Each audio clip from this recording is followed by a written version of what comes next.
What's going on, everybody, and welcome back to Johnny K Picks. And in this video, I'll be going over my full card picks and predictions, along with the bets that I'm looking at so far for UFC Vegas 85 Dolidze versus Imavov. So first things first, as always, please hit that like button for me. Subscribe if you're new, or if you just haven't subscribed yet. Click those notifications so you know when I put out my videos. Sometimes I put them out a little early, depending on the week. Especially for our live shows on Tuesdays and Friday nights. So you definitely want to get notification for those. Leave some comments below. Helps out the algorithm, helps out the videos a ton. And also check out the Patreon up there. Patreon/JohnnyKpicks. I put my picks out there, my bets. I have a couple bets so far. I'm going to add probably a couple more in the next couple days. And I have one of my UFC cheat sheets out already early. It's the time prop one. So if you like betting overs and unders, definitely check that out as well. But let's jump right into it. I know it's been a couple weeks. We had a week off, so I want to just go over this real quick. I know everyone's probably had enough of it because it was a brutal night, and a lot of these fighters were a little crazy. So let's go over it real quick. Malcolm Gordon and Jimmy Flick. Malcolm Gordon looked good in the first round, and then he did something stupid, and Jimmy Flick won. Enough said. That's 0-1 for Canada right now, men. Jasmine looked fantastic, dominated the whole fight. She probably won 30-26 if it went to decision, or maybe 30-25. So good win from her. Johan, I don't know what he was doing in that fight. Good win from Petersen. 0-2 for men, Canadian men. Pollyanna and Jillian. Jillian looked like a beast. So good win from her. And Pollyanna is probably not a UFC fighter anymore because I will not pick her ever again after that one. A little bit of controversy first. A little bit of controversy in this one. Tavares versus CD. Very close fight. I actually thought CD might have slightly edged it, and I could have been a little biased because I did have him in a bet. But I mean, it was pretty close. I mean, Tavares did wobble him a few times and stuff like that. So I mean, judges were a little crazy too. Let's put it that way. So this is a pretty close fight. I thought CD kind of won, but it is what it is. Woodson versus Jourdain. Woodson all day. I don't know why that went to split decision, and I don't know why Woodson thought he lost when they announced his name winning.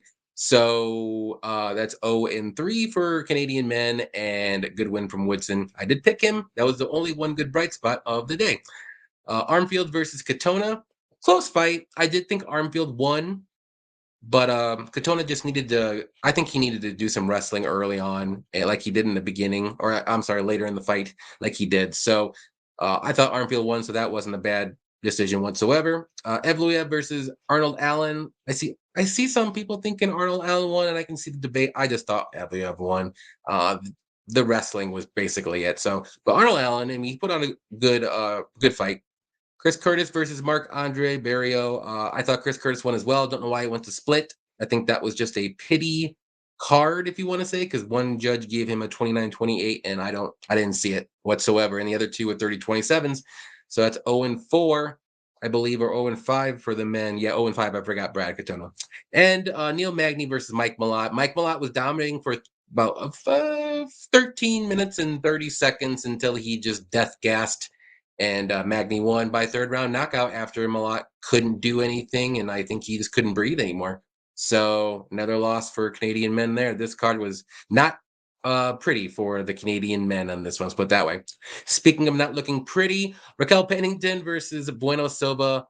Bueno Silva is on the ban list for me. I will not be picking her anymore and or betting her anymore. Good win from Pennington. She did what she needed to do. Got out of some good submissions too. And she won, and she's a new champion. Good for her. Another controversial one here: Duplessis versus Strickland. I would say round 1 and round 5 were Strickland, as everybody thought. Drickus definitely won round 4. Rounds 2 and 3 were very close. I thought Strickland won one of those. So I thought Strickland won this fight. But no robbery. It was very close. Good fight. Yeah, that's all I got to say. I mean, I'm not going to debate it, because you can debate this all day. I'm not mad or salty. I didn't bet Strickland or anything like that. I just thought he won just ever so slightly, and there's not going to be a rematch. So that's cool beans. Thanks, Dana, for that. And we're going to see Izzy versus probably Drickus. But from my bets here, I went 4-8 on my picks. So not the greatest. Like I said, brutal night for a lot of people, as I saw. I had the under 1.5 in the Jimmy Flick Gordon fight, so that was a good one. Let's see, my other win, I did my just time prop parlay that I like to do. I hit that one at the bottom, but I missed on Yoan inside the distance. I missed on Katona and Malat, my Canadian parlay, because all the men lost. Bueno Silva, like I said, not picking and or betting her again.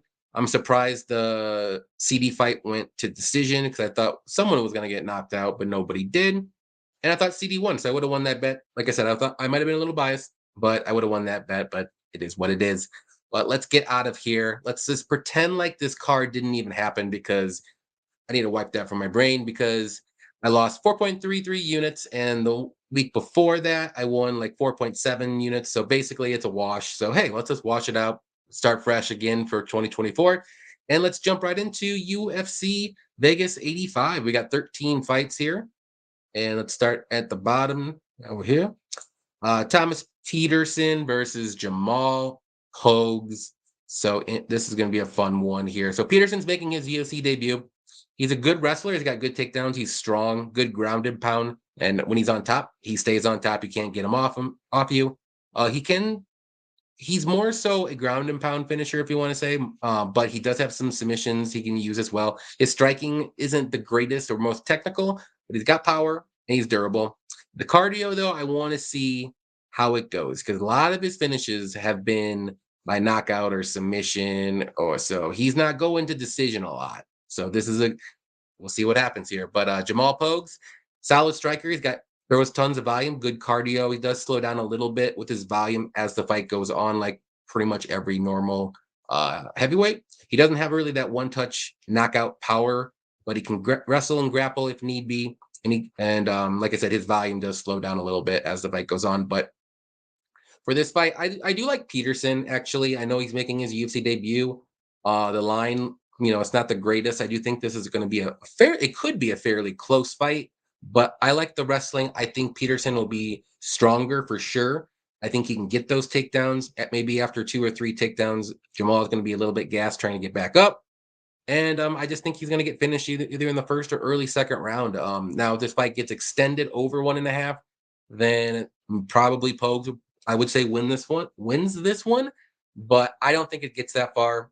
I like Petersen to get this done. Like I said, the wrestling, the takedowns. I think it's gonna get the Pogues eventually, and I think Petersen's gonna get the finish. And like I said, I'll say ground and pound knockout. A lot of his finishes have been like that. He does have one submission, and it was his last fight on the Contender Series. So it's not out of the realm, but I'm just gonna say ground and pound knockout for Petersen. Next one's gonna be Marquel Mederos versus Landon Quinones. And let's see what we got here. This is going to be a pretty interesting fight. I kind of kept going back and forth with this one, but Mederos is making his UFC debut as well. He's a very good striker. He throws tons of volume. He's got good power. He can mix in some takedowns if need be, but he is primarily a striker with good striking defense and good takedown defense. Quinones, he made his UFC debut on short notice against Nasrat. He looked really good in that fight, even though he did lose it, but he's a solid striker too. Throws a lot of volume. He does mix in his wrestling. He can mix it in, if you want to say. I would say he does have he is more so a wrestler, but he does, like as he saw in that last fight, he does have good striking. He's durable. He's got good cardio. Like I said, that was on short notice. He went all 3 rounds with Nasrat, but he can be a little bit hittable on the feet too. So, like I said, interesting fight here. I do believe Landon is taking this fight on somewhat short notice. I could be wrong about that. But I do favor Mederos' striking just a little bit more. I like how he can stuff the takedowns. I think he will be able to. And I think his cardio is good enough as well. So I do like Marquel to win this one. I'm going to say by decision. Both guys are tough.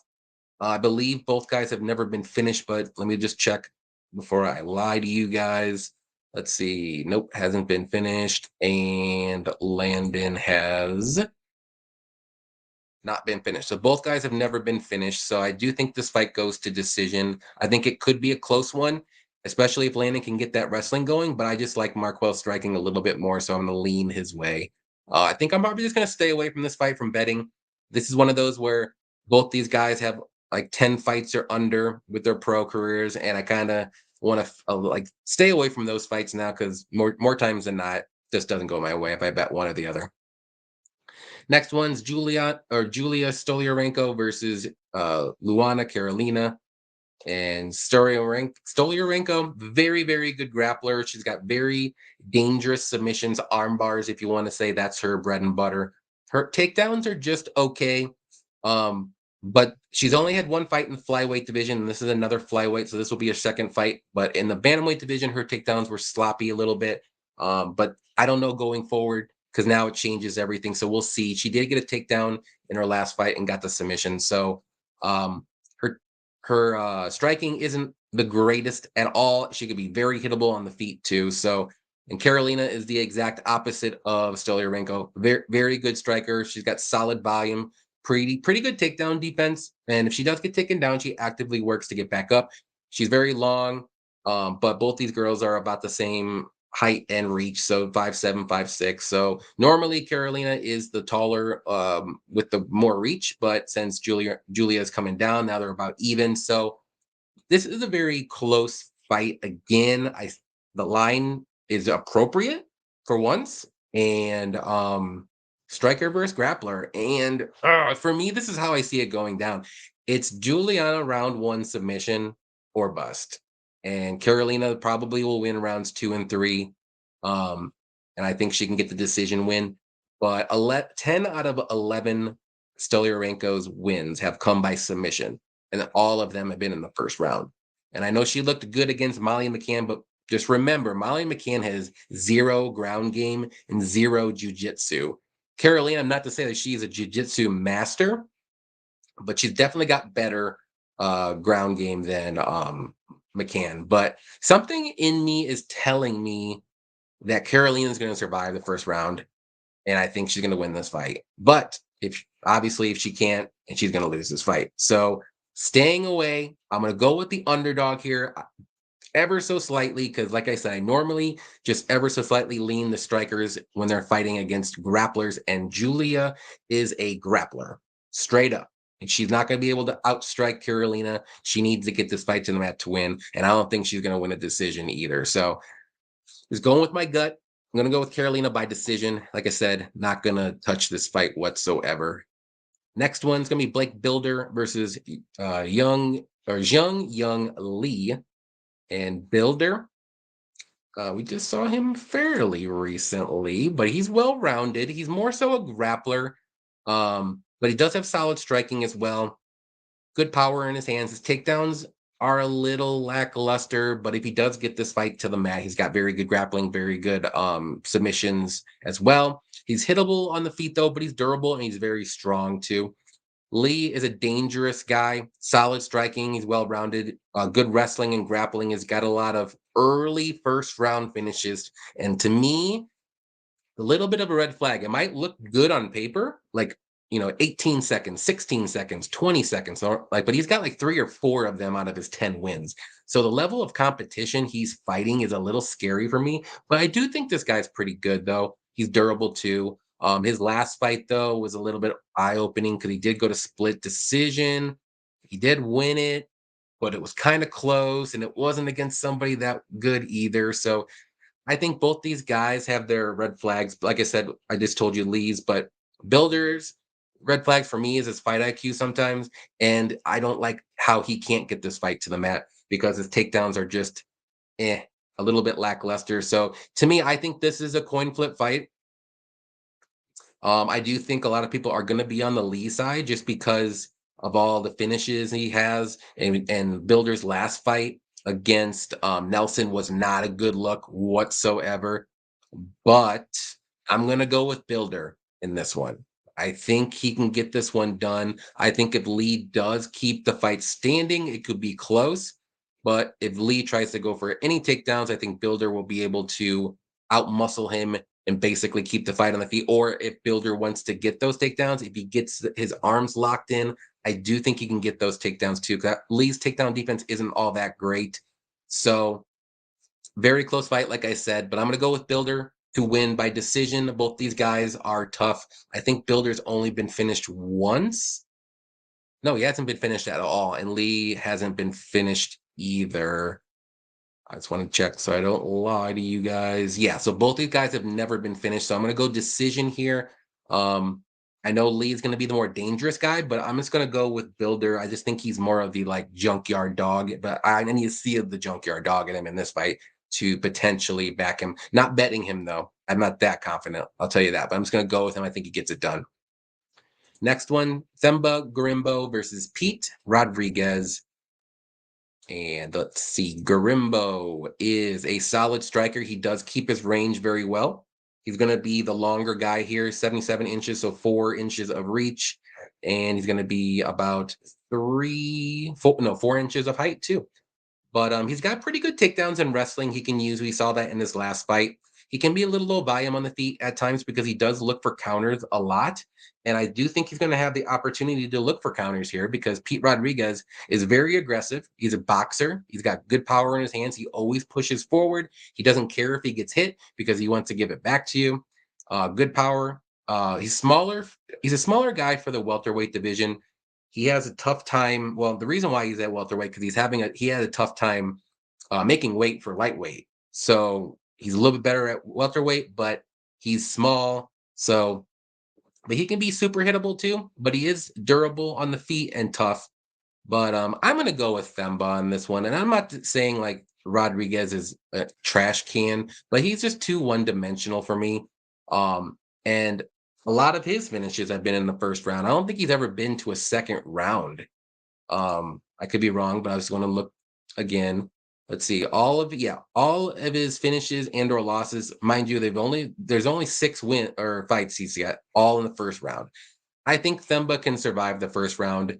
I think if Pete is a little bit too aggressive, I think Themba can go for some takedowns too and slow this fight down a bit, push him up against the cage, and just wear on him until the second and third round, where I do think Themba could get a late finish, probably by sub. He's got a lot of submissions on his record. I think he's only got 1 knockout. So I'm going to say Themba gets it done in like late second or third round submission after Rodriguez basically is, after the first round, he hasn't been there. It's uncharted waters for him. So I'm going to say, like I said, Themba, submission, late second round. We'll see what happens with the props in this one, but I'm going to just wait for that. Charles Johnson versus Azat Maksum. So we all know who the great Charles Johnson is and his great haircut. He's taking this fight on short notice, guys. I don't know if you knew this or not. And that's like his 5th fight on short notice in the UFC, or maybe 4th, but who's counting? But he's a solid striker. He's got his takedown defense, as we've seen, not the greatest. He can be controlled on the mat, but he does actively work to get back up. So that can tire out his opponent, depending on the cardio there. And he's durable. And if he gets taken down and controlled, he's just, like I said, he's durable. He's going to keep pushing. He's going to try to win the fight, but recently it just hasn't gone his way. So Maksum, though, young guy, well-rounded, solid striking. He's got some power in his hands. His takedowns are just okay. He can be a little hittable on the feet, especially in his last fight, but he's durable. And he's got good grappling and submissions, too. So, like I said, kind of well-rounded here. So, again, like I said, short notice fight for Johnson. He hasn't really done well in those short notice fights.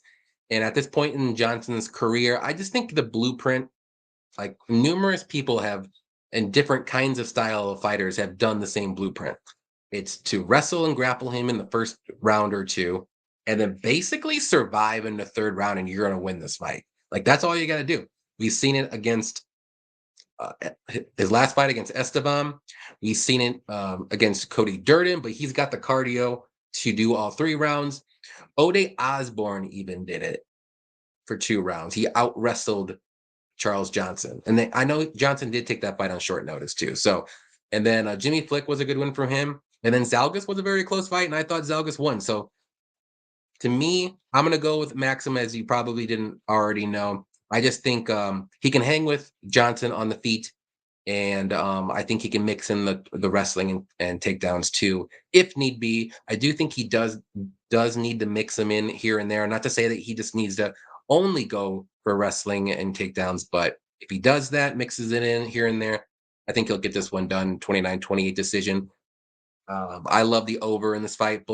Johnson just doesn't really get finished. I think he's only been finished maybe once in his career. And so it was a long time ago. He's never been finished in his career.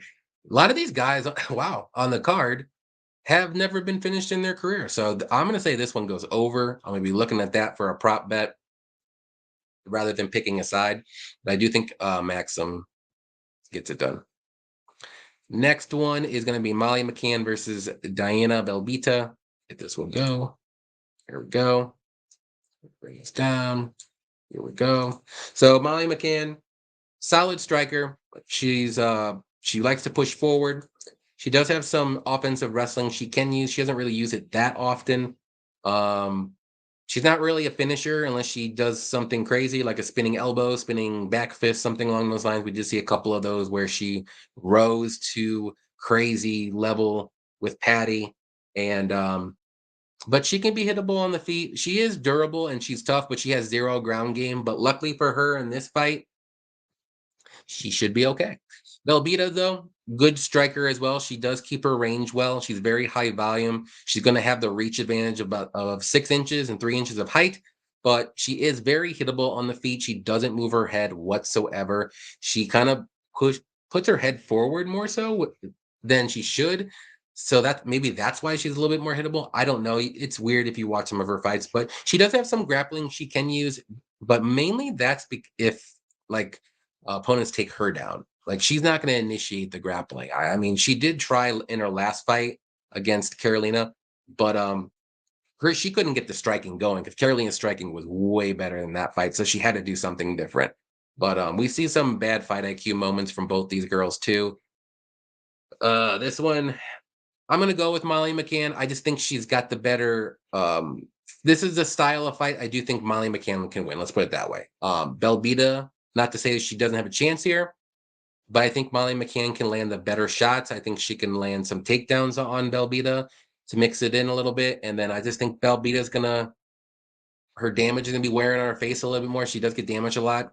And I think that's going to look bad against the judges. And I think Molly McCann will win 29-28 probably. So give me another decision win here for Molly McCann. I think she gets back on the winning track because this is I don't want to say a setup fight for her, but this is a good fight for her to win because, like I said, Belbita is just not a serious grappler that can just submit somebody easily. Gilbert Urbina versus Charles Radtke. And Urbina, well-rounded guy. He's got good grappling, good submission, solid striking, but he's hittable on the feet. Good cardio, though, and he's pretty durable. He did get knocked out in the tough. I think it was tough. Yeah, tough again. Tresean Gore, but in Brian Battle was able to submit him, but he was getting rocked too. So, but he is durable and he's tough, like I said. He's improving a little bit since that time. So I don't want to put any his last fight was very good against Kosuke. So this is kind of like a fight Kosuke and Radtke are kind of similar, if you want to say, but Radtke, he's a good grappler too. His takedowns are just okay with his wrestling.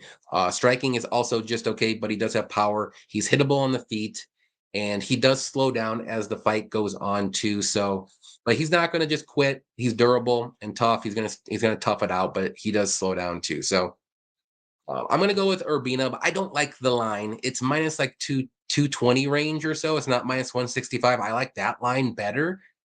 But man, I gotta see a little bit more from Urbina. And I know this should be like I don't want to say a setup fight, but this is a good fight for him to win. Let's put it that way.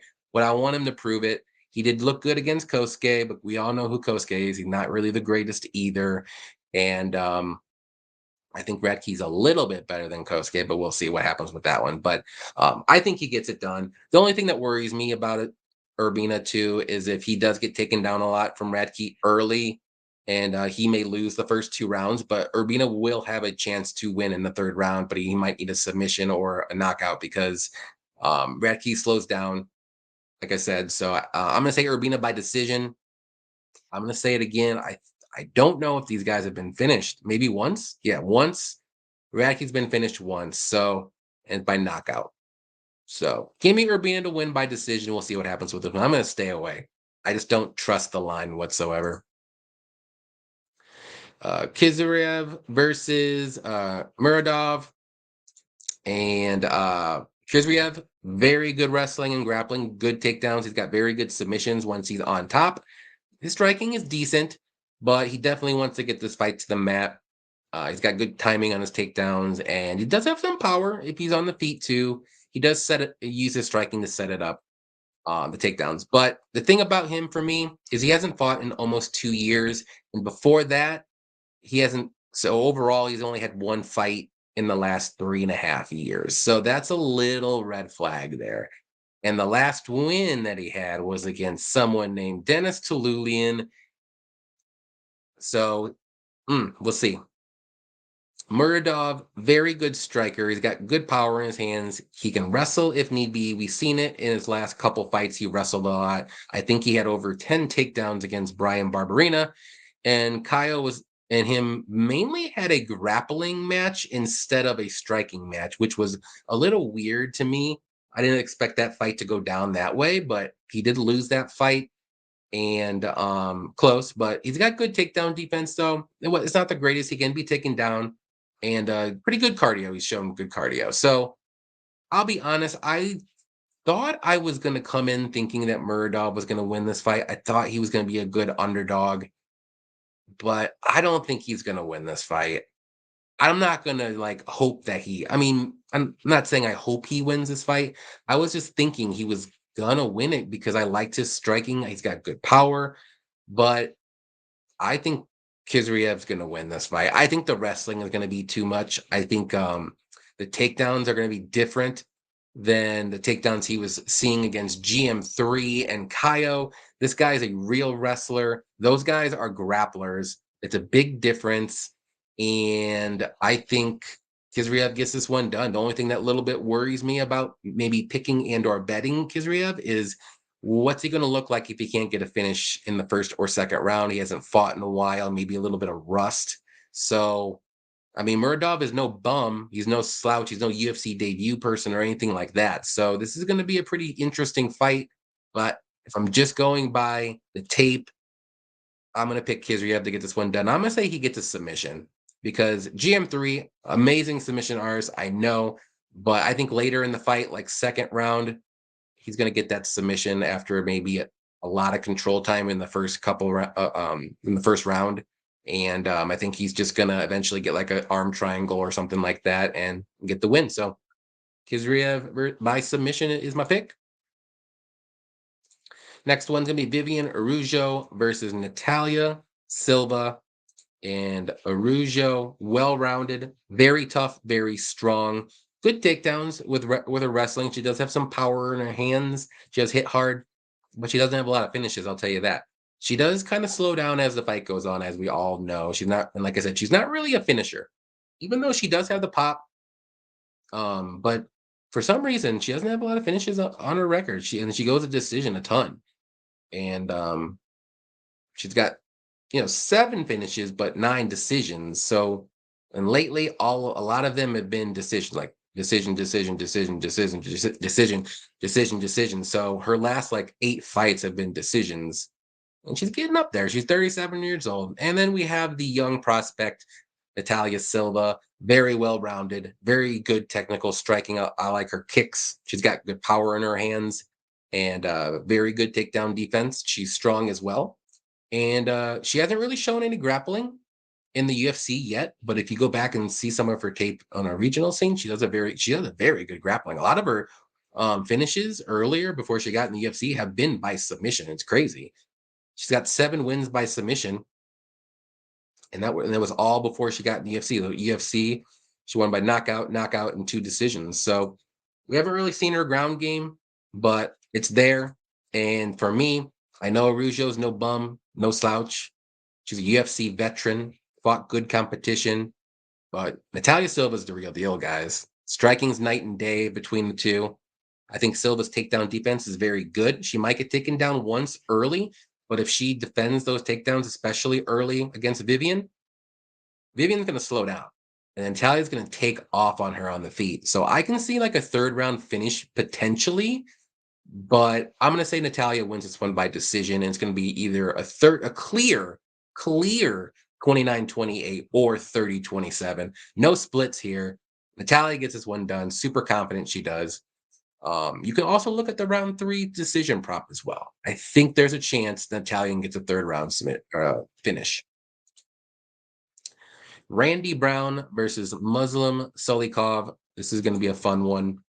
Brown's a very good striker. He's very long for the division. He's going to have an 8-inch reach advantage, 4-inch height advantage. He keeps his range well. He does have solid grappling if he's taken down, or he can take the back too. Good submissions, and he's got good cardio.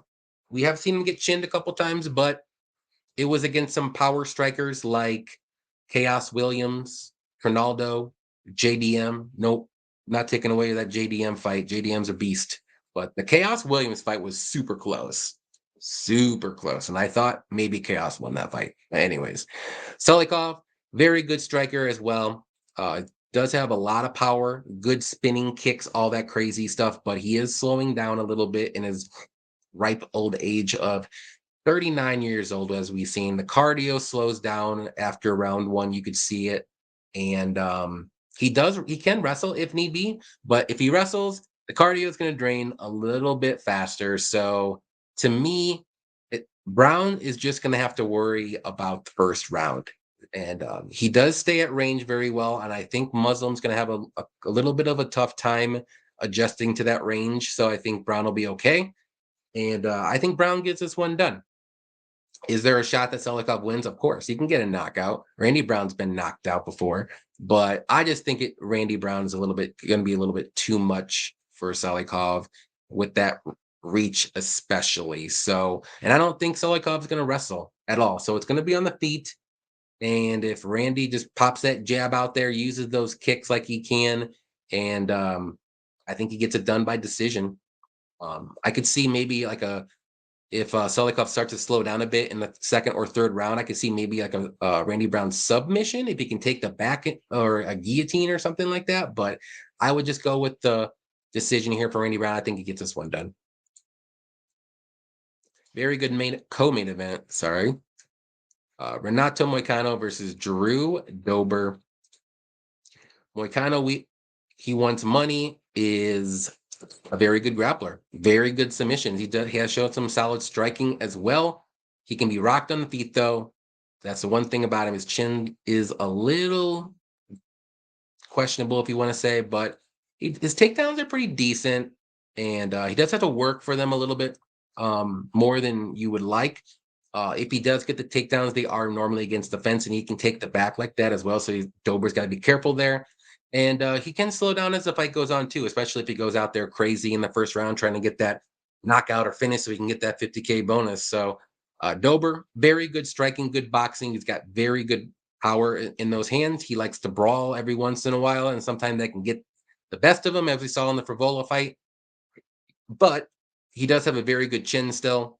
He wasn't like knocked out cold in the Frivola fight or anything like that. He was still moving around and the ref just stopped it. But I'm not saying it was a bad stoppage, but he wasn't like he was knocked out super cold. And he does have pretty good takedown defense, but he can be taken down, Drew Dober. But he does work his way to get back up. So he wants to keep this fight on the feet, obviously. And this fight's going to be fun for however long it lasts. I do think there's going to be a finish one way or another. Whether it's going to be Moicano, maybe submission, or Drew Dober knockout. But I just think Dober's style of marching forward, being right in front of Moicano, is going to be a little difficult for him. And if Dober can crack Moicano early, I'm not saying like a knockout, but land a very good punch early, I think that's going to change the game plan of Moicano here. And I think Dober is going to be able to take off on him in the second and third rounds if it gets that far. So we'll see what happens in the first, but I'm going to go with Dober for the upset here in the underdog. I think this is a closer fight to a 50-50. I do get why people are on Moicano because he does have the better ground game and submissions, but Dober, I feel like, has the better striking, and he's got the better chin. He's got the better knockout power as well, and that is a concern if you're betting a minus 140 favorite who went through Brad Riddell with no chin. And, some of these guys, Dober's been fighting the best competition of the best. I know Ricky Glenn wasn't the best, I should say, sorry. But in his past, he's fought some really, really good guys, and he knocked out all of them. So I think this happens again. I think he gets a knockout. So give me Drew Dober. I'm going to say second round knockout. He gets it done. Good fight. Main event. Also, this is going to be a very interesting fight. Roman Dolidze versus Nasruddin Imavov. So Dolidze, very good grappler, very good submissions. He's super tough, super strong. His striking is pretty good. He does have power when he throws his punches. He's a little bit low volume, though. Doesn't really check leg kicks. That's what we saw in his last fight against Marvin Vettori. And sometimes he can be a little too aggressive at times. It can get him in trouble. And his takedown defense isn't all that great, but I don't think he doesn't mind being taken down because he's got very good grappling. He can get those reversals. He's good off his back, as we saw in a few of his fights, especially the Phil Hall fight. So Imavov, though, he's well-rounded. Technical striking. He can mix in some wrestling and grappling if need be, which he probably shouldn't. He should keep it on the feet. But he's durable. He's got pretty good cardio. This is a 5-round fight, so I'm interested to see if this fight goes past round 3, what each fighter is going to look like. I did see him out. We did see him Imavov after round 3 when he fought Sean Strickland, but that was Sean Strickland. It was a different beast, and I don't think Roman's going to look like that at all. But Imavov's takedown defense and as well is pretty good too. So if Roman tries to shoot any takedowns, I think Imavov will be okay. But this is a close fight. But I do think Imavov's a bad matchup for Dolidze, especially on the feet. On the mat, it's a different story. I like Dolidze on the mat a lot, but I think on the feet, I think Imavov's the quicker striker. I think he's the more diverse striker too. He's quicker on the feet with his lateral movements. And I think if he can do that, get this fight in the round 2 or 3, watch out for the first round because that's Roman's most dangerous round. I think he wins this fight. I don't know if it's going to be by like a second or third round knockout. I don't know if it's going to be a finish, but Roman's freaking durable. And I don't think he's been finished. Hasn't been finished. And Imavov's only been finished once in his career, I believe. Yep, and it was by submission. So it's hard for me to think that these guys go 5 rounds though, because both these guys are like big power guy, like bigger guys. So it's hard for me to see this fight go to 5 rounds. So I'll say Imavov by decision, but it wouldn't shock me like round 4 or round 5, maybe Roman slows down a bit and then kind of just turtles up. One of those things. I don't think it's gonna be like a knockout cold, but I think Imavov's just gonna be the quicker striker or diverse striker, can stuff Roman's takedowns, and that's how he wins this fight, whether it's by decision or knockout. But that is it, guys. Those are all 13 fights for UFC Vegas 85. Thank you, everybody, for watching. And on your way out, please hit that like button. Subscribe if you haven't. Like I said, please leave a comment. Also, to who you like this week, what your favorite bets are, all that good stuff. Who's your favorite underdogs? Definitely check us out for our live shows Tuesday night and Friday night. Tuesday night will be on Blood Money MMA Bets. Friday night will be on mine. And that's all I got for you guys. This is going to be a fun card, even though the name value isn't there. And like I said, let's just forget about 297.